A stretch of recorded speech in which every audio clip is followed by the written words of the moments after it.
ይህን ዘፈን መጀመሪያ ስሰማው በጣም ወደድኩት። ደግሜ ስሰማው ደግሞ ጉዳዩን እንደ ክስ ቆጠርኩት። መዝገብ ተከፍቶ ከሳሽ የባልነት መብቴ ተነክቶ ሕግ ተጥሶ ጥፋት ተፈጽሞብኛል ሲል ክሱን ያሰማበት፣ ተከሳሾች በበኩላቸው ስማችን ያላግባብ ተነስቷል በማለት ክደው እንደ ተከራከሩት የፍርድ ቤት ክርክር ቆጠርኩት።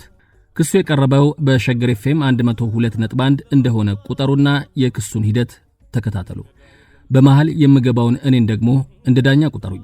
በድጋሚ እንኳን አደረሳችሁ ብለናል።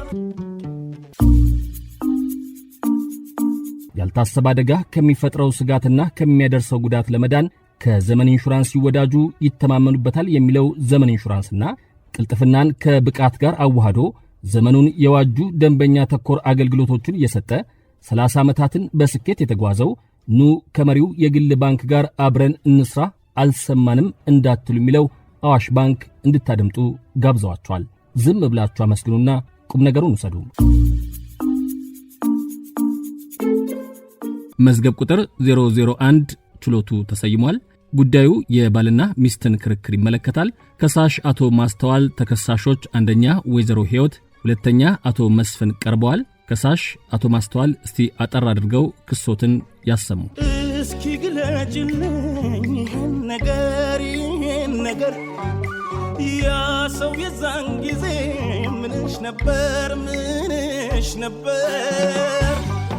አንደኛ ተከሳሽ ወይዘሮ ሕይወት በባለቤቶ የቀድሞ ጓደኛ ማለትም በሁለተኛ ተከሳሽ ተጠርጥረዋል። ምን ይላሉ? እስቲ መልሶን አሳጥረው ያቀርቡ።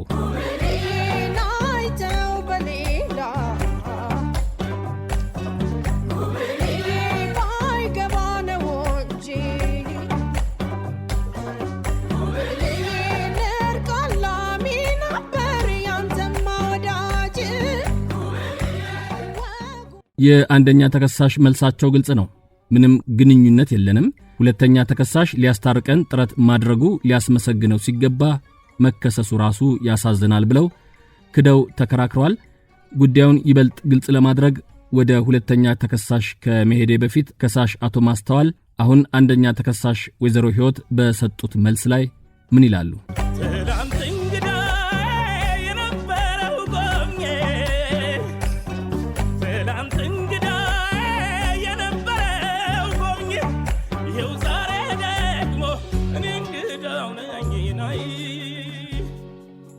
ትናንት እንግዳዬ የነበረው ጎብኚ ይሄው ዛሬ ደግሞ እኔ እንግዳው ነኝ ማለት እኔ ሳልፈቅድ ሁለተኛ ተከሳሽ ሚስቴን ተቀብሎ በቤቱ አስቀምጧል የሚለውን የሚያሳይ ነው። ይሄ ደግሞ ካሳ የሚያስከፍል ግልጽ ጥፋት ተደርጎ በፍትሐብሔር ሕግ ቁጥር 2050 ላይ ተደንግጓል። ንዑስ ቁጥር 1 ላይ አንድ ሰው ሴትየዋ ባለባል መሆኗን እያወቀ ያለ ባሏ ፈቃድ ባሏን ትታው እንድትሄድ ቁርጥ ሐሳብ እንዲኖራት ያደረገ እንደሆነ ጥፋተኛ ነው። ንዑስ ቁጥር 2 ላይ አንድ ሰው ባለሚስት የሆነውን ሰው ሚስት እንዳለችው እያወቀ ሚስቲቱ ሳትፈቅድ ትቷት እንዲሄድ ያደረገው እንደሆነ ጥፋተኛ ነው። ንዑስ ቁጥር 3 ይህን በደንብ ያዙልኝ። እንደዚሁም ባሏ ነገሩን እንደሚቃወም ሲያውቀው የሰው ሚስት ተቀብሎ እቤቱ ያስቀመጠ ወይም ያስተናገደ እንደሆነ ጥፋተኛ ነው ሲል በግልጽ ይደነግጋል። እናም የከሳሽ ክስም ይሄው ነው። ተቀብለህ አስተናግደሃል የሰው ሚስት የተባልከው ሁለተኛ ተከሳሽ አቶ መስፍን መልስ ምን ይሆን?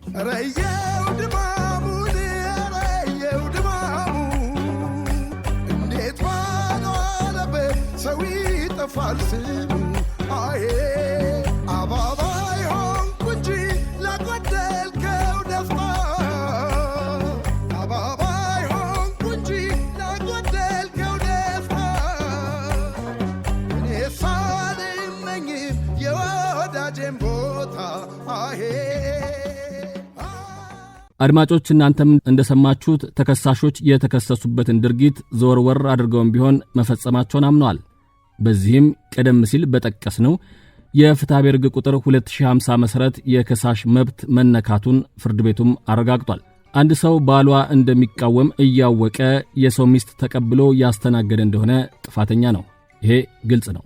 ይሁን እንጂ በፍትሐብሔር ሕግ ቁጥር 2051 መሠረት ድርጊቱ ሲፈጸም ባልና ሚስት ተለያይተው ለመኖር ተስማምተው የሆነ እንደሆነ እንዲሁም ሌላኛው ሰው ባል ሚስት ላይ የማሰቅየት ተግባር ወይም ግፍ በመፈጸሙ ምክንያት ሰብአዊ ርህራሄ ተሰምቶት ሚስትን ተቀብሎ ያኖራት ከሆነ እንደ ጥፋት እንደማይቆጠር ሕጉ በልዩ ሁኔታ ይደነግጋል። በክሱ እንደቀረበው የከሳሽ ጥለው ባያነሱም የተዉትን ነገር የሚለው አገላለጽም ሆነ የአንደኛ ተከሳሽ መልስ ሁለቱም ተለያይተው ለመኖር መወሰናቸውን የሚያረጋግጥ ነው። በተጨማሪም ሁለተኛ ተከሳሽ አባባይ ሆንኩ እንጂ ላጎደልከው ደስታ ሲል መልስ መስጠቱ አንደኛ ተከሳሽን ተቀብሎ ያስተናገደው በሰብአዊ ርህራሄ መሆኑን ፍርድ ቤቱ ተገንዝቧል። ከሳሽ በበኩሉ ከዚህ ሕግ ውጪ የተፈጸመ የባልና ሚስት መብት መጣስ ድርጊት ስለመኖሩ የተከሳሾችን ክርክር የሚያፈርስ ክርክርም ሆነ ማስረጃ አላቀረቡም። በመሆኑም አንደኛና ሁለተኛ ተከሳሽ የፈጸሙት ድርጊት በሕጉ አያስቀጣም ተብሎ ፍርድ ተሰጥቷል። ውሳኔ 1. ከሳሽ ያቀረበው ክስ ውድቅ ተደርጓል። ተከሳሾች የፈጸሙት ጥፋት የለም ተብሎ ተወስኗል። 2. ከሳሽ ያላግባብ ባቀረቡት ክስ ተከሳሾችን ያንገላቱ በመሆኑ እነርሱ የመረጡትን አንድ ዘፈን ተከሳሾች በመረጡት ቀንና ሰዓት ከሳሽ 2 ጊዜ እንዲዘፍኑላቸው ተወስኗል። ውሳኔውን የሙዚቃ ማህበሩ ያስፈጽም። ይግባኝ መብት ነው። መዝገቡ ተዘግቷል። እንግዲህ ፍርዱን ተቀብለሃል አቶ ማስተዋል። ይግባኝ አላልክም አይደለም? አላልኩም። እሺ፣ በፍርዱ መሰረት አንዱን ዘፈን እስቲ። እሺ እንቴ ልማረክሽ በውበትሽ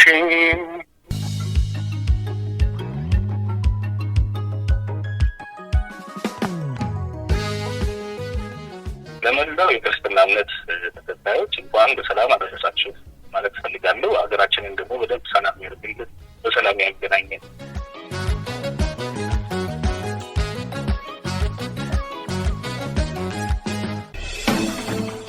ያልታሰበ አደጋ ከሚፈጥረው ስጋትና ከሚያደርሰው ጉዳት ለመዳን ከዘመን ኢንሹራንስ ይወዳጁ፣ ይተማመኑበታል የሚለው ዘመን ኢንሹራንስና ቅልጥፍናን ከብቃት ጋር አዋህዶ ዘመኑን የዋጁ ደንበኛ ተኮር አገልግሎቶችን እየሰጠ 30 ዓመታትን በስኬት የተጓዘው ኑ ከመሪው የግል ባንክ ጋር አብረን እንስራ አልሰማንም እንዳትሉ የሚለው አዋሽ ባንክ ስፖንሰር አድርገው አቅርበውላችኋል።